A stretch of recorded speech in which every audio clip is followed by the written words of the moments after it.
Hello, I wanted to come on here and share with you some things about making transitions with our students because I know that transitions can be tough for a lot of our kids.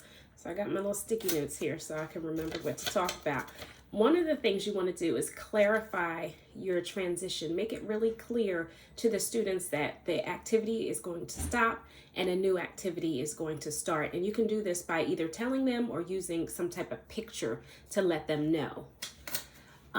Another thing that helps is if you make a simple contract. And so by that, I mean something sort of like a first then board.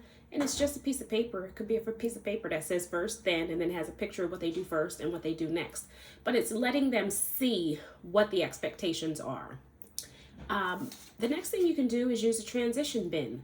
What I mean by a transition bin is some type of container or usually something that's covered with some toys or something that they might like to have that you can use to kind of get them to the area that you want them to go to. You can also get a poster for your team.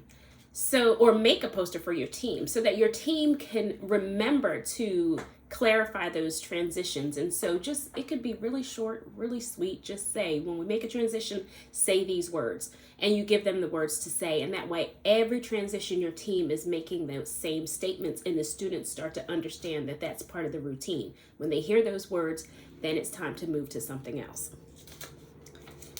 You can also show a topic board when the student gets to your activity. And so if you have a topic board that tells them, in this activity, we're going to do these couple of things, then they may be more likely to go through the activity and do what you want them to do because they know what to expect.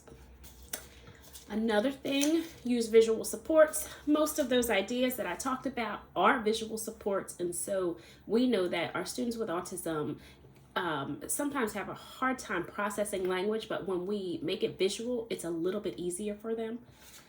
Our next one is to use specific strategies if needed. And so if you do all those things that I just talked about, but you have a student that's still having difficulty with transitions, you might have to make a very specific plan for that student.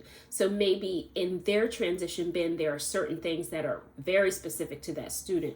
Or maybe their topic board says things that only they're going to do or only they are going to get after they follow those guidelines. You also want to make sure you're pre-planning your transitions. If you already know transitions are hard, you cannot wing it. You have to pre-plan. If you know that you are sitting in a group activity and you're going to be moving to go line up, but you have students who are runners, before you say, okay guys, it's time to, reading is finished, it's time for art. Before you say those words, you and your staff members will have to hold hands with whoever possibly might run, and you're pre-planning the fact that you're going to be transitioning to some other place. And so you're not going to just say it, let them go run, and you chase them. You're going to kind of hold hands for whoever needs to hold hands, and you're pre-planning what those transitions look like. The last thing, you can take a look at the video that I have about transitions on YouTube. So if you go to the autismclassroom.com website, at the bottom of the page, you'll see the link to YouTube, and then look for the video on transitions. Okay, have a great day.